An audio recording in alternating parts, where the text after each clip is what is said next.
Basic proportionality theorem, जिसको BPT कहते हैं शॉर्टकट में, या थेल्स थ्योरम भी हम लोग कह सकते हैं। Fill ups true false assertion reason में आ सकते हैं ये। क्वेश्चन आते हैं state and proof Thales theorem. State and proof Thales theorem अगर आता है या बीपीटी आता है तो स्टेटमेंट यानी कि डेफिनेशन आपको लिखने हैं। और डेफिनेशन क्या कहता है बीपीटी का?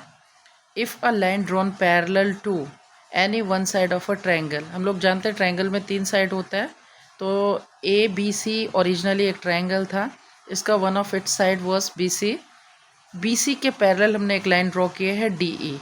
तो बोल रहे हैं कि if line drawn parallel to one side of a triangle intersecting the other two side, तो ये पॉइंट ई जो है वो ए सी को इंटरसेक्ट कर रहा है और पॉइंट डी जो है ए बी को इंटरसेक्ट कर रहा है। तो अगर ये डी ई पैरेलल है बी सी के, तो ये जो इंटरसेक्शन हुआ है यानी इसके वजह से जो पार्ट का डिवीजन होगा वो प्रोपोर्शन में होगा। ये थेल्स थ्योरम का स्टेटमेंट है। तो इसी को प्रूफ करना है। प्रूफ करने के लिए सबसे पहले हम लोग यहाँ पे मेंशन कर देंगे कि क्या क्या गिवन है। तो गिवन है हमें a triangle A B C in which D E is parallel to B C, intersect A B in D and A C at E. Proof करना क्या है? A D upon D B is equals to A E upon E C. अब A D और A D upon D B is equals to A E upon E C proof करने के लिए हम लोगों को सबसे पहले कंस्ट्रक्शन कर लेते हैं। बी और ई को ज्वाइन कर लेते हैं जिससे एक ट्रायंगल बनेगा बी ई डी, और डी और सी को भी ज्वाइन कर लेते हैं और एक और ट्रायंगल बनेगा डी ई सी या सी डी ई।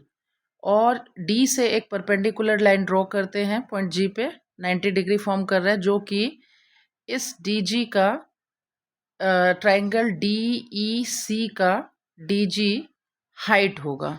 मैंने बताया था अपने पिछले वीडियो में कि जब ऑब्ट्यूस्ड एंगल ट्रायंगल होते हैं तो उनका एल्टीट्यूड ट्रायंगल के बाहर बनता है, और ये डी जी वही एल्टीट्यूड है क्योंकि ये डी ई सी जो है मोर देन 90 डिग्री है यहाँ पे, यानी ऑब्ट्यूस्ड एंगल ट्रायंगल है, इसलिए इसका एल्टीट्यूड ये डी जी होगा। Similarly triangle B E D का एल्टीट्यूड इस ट्रायंगल के बाहर ई और एफ होगा। और कभी भी ट्रायंगल में हमें बेस और हाइट चाहिए अगर एरिया फाइंड करना है तो ई एफ तो हाइट हो गया ट्रायंगल डी बी ई का, और डी जी हाइट हो गया ट्रायंगल सी डी ई का। लेकिन बेस क्या होगा? बेस हमारा ई सी ही होगा, और यहाँ पे बेस हमारा डी बी होगा क्योंकि ये पार्ट जो है वो ट्रायंगल का पार्ट नहीं है, इसलिए बेस हम लोग इसी को मेंशन करेंगे। तो सबसे पहले construction, join B E C D and draw EF perpendicular to BA and DG perpendicular to CA. Since EF is perpendicular to AB, EF is the height of triangle ADE. Okay, and DBE also. तो हमें अभी पहले क्या करना है, क्योंकि proof हमें करना क्या है? प्रूफ करना है AD अपॉन DB। तो हम लोग AD अपॉन DB यानी ट्रायंगल ऐसे चूज करेंगे जिसमें ये AD और DB ये दो साइड आ जाए। तो इसके लिए पहले हम लोगों ने ट्रायंगल लिया है ADE और एक ट्रायंगल लिया है BED। ट्रायंगल DAE और EAD triangle, and another triangle is BED। और ये साइड प्रूफ करने के लिए हम लोग ट्रायंगल ADE लेंगे और ट्रायंगल DEC लेंगे। तो पहले हम लोगों ने ट्रायंगल ADE लिया है, ट्रायंगल ADE लिया है। ट्रायंगल ADE में EF जो है वो हाइट हो गया ट्रायंगल ADE का और AD उसका बेस हो गया। मैंने बताया था आपको कि कभी भी ट्रायंगल में हमारे 3 वर्टेक्स होते हैं, वर्टेक्स से जो लाइन होता है वो 90 डिग्री होता है। तो यहाँ पे इस ट्रायंगल में ये वर्टेक्स से ये लाइन स्टार्ट है इसलिए, और ये 90 डिग्री बन रहा है, तो EF इसका हाइट हो गया और AD इसका बेस हो गया। तो हम लोगों ने एरिया ऑफ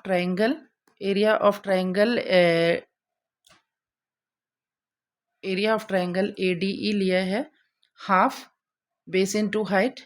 तो यहाँ पे बेस हमारा था AD और हाइट था हमारा EF। लिख लिया।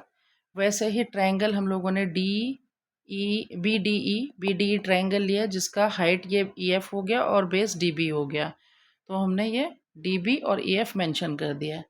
अब इन दोनों ट्रायंगल को अगर रेशियो में ले लें तो दोनों को हमने ये वैल्यू पुट किया, area of triangle A D is equals to half A D upon E F और area of triangle D B is equals to half D B upon E F. Half of cancel, E F cancel, A D upon D B is the result. Equation 1 mark कर देंगे। Next हमारा आता है triangle, हम लोग ले लेते हैं अब ये वाला C D E and D G, इसका हाइट हो जाएगा। और एक और ट्रायंगल लेंगे यानी कि ए ई डी हमने पहले भी लिया था और इस केस में भी लेंगे, और वही न्यूमरेटर में हम लोग ए डी ई रखेंगे ट्रायंगल, और डिनोमिनेटर में हमने इस बार डी ई सी रखा है। डी ई सी का हाइट हो गया डी जी और बेस हो गया ई सी, और ए डी ई का इस बार हाइट हो गया डी जी और बेस हो गया ए ई। तो half of cancel, D G cancel, A E upon E C. But triangle, ये तो हमने वैल्यू निकाले A D upon D C की वैल्यू, ये निकल गई इक्वेशन 2, और A D E upon D B की value A D upon D B आ गई थी इक्वेशन 1। लेकिन ये दोनों इक्वेशन इक्वल नहीं है, इसी को इक्वल प्रूफ करना है। इक्वल प्रूफ करने के लिए पहले हम समझते हैं ये डी एक पैरेलल लाइन है, बी सी एक पैरेलल लाइन है, और इन्हीं दोनों पैरेलल लाइन के बीच में ये ट्रायंगल है डी ई सी और ये ट्रायंगल बी ई डी। तो हमने पढ़ा था triangle between same parallel and on same base, base यहाँ पे डी ई है, उनके एरिया इक्वल होते हैं। तो therefore we can say that कि triangle B E D is equals to triangle C D E और सी ई डी। तो हमने यहाँ पे यही किया, area of D B is equals to area of D E C. अब इन दोनों का अगर रेसिप्रोकल ले लें तो हमें पता होना चाहिए डिनोमिनेटर में 1 होता है, तो रेसिप्रोकल ले लिया, 1 न्यूमरेटर में चला गया और 1 न्यूमरेटर में चला गया, डिनोमिनेटर में ये दोनों ट्रायंगल आ गए। और इन दोनों ही साइड को LHS और RHS को अगर ADE से मल्टीप्लाई कर देंगे तो ये हमारा आ जाएगा ADE upon triangle DBE, area of ADE upon area of triangle DBE। और यहाँ पे एरिया ऑफ ट्रायंगल ADE, क्योंकि ADE को हमने यहाँ भी मल्टीप्लाई किया और यहाँ भी मल्टीप्लाई किया, और डिनोमिनेटर में तो DBE और DEC था ही। अब हमें पता है ADE अपॉन DBE की वैल्यू इक्वेशन 1 में ये आई है, और ADE अपॉन DEC की वैल्यू इक्वेशन 2 में ये आई है। तो from 1 and 2 ADE upon DB is equals to AE upon EC। कोई डाउट हो तो कमेंट सेक्शन में आप पुट कीजिए। और ये हमारा प्रूव हो जाता है यहाँ पे BPT। और BPT के रिजल्ट से हम लोग और भी बहुत सारे रिजल्ट निकाल सकते हैं। फॉर एग्जांपल अभी BPT का रिजल्ट है AD अपॉन DB और AE अपॉन EC।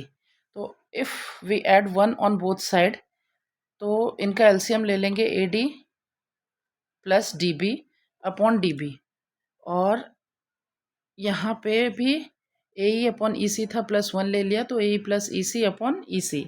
तो AD प्लस DB हमारा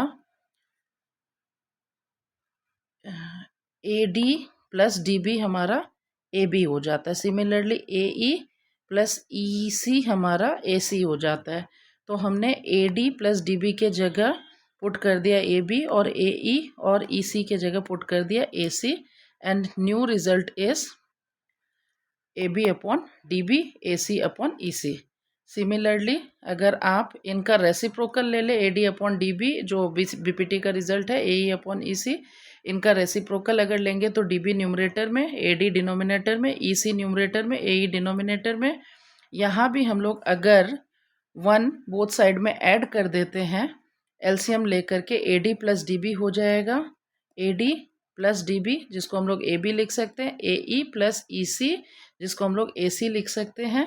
तो हमारा न्यू रिजल्ट आ जाएगा AB upon AD, AC upon AE। कहने का मतलब ये है कि BPT थ्योरम को समझने के बाद हमें ये समझ में आना चाहिए कि AD upon DB is equals to AE upon EC।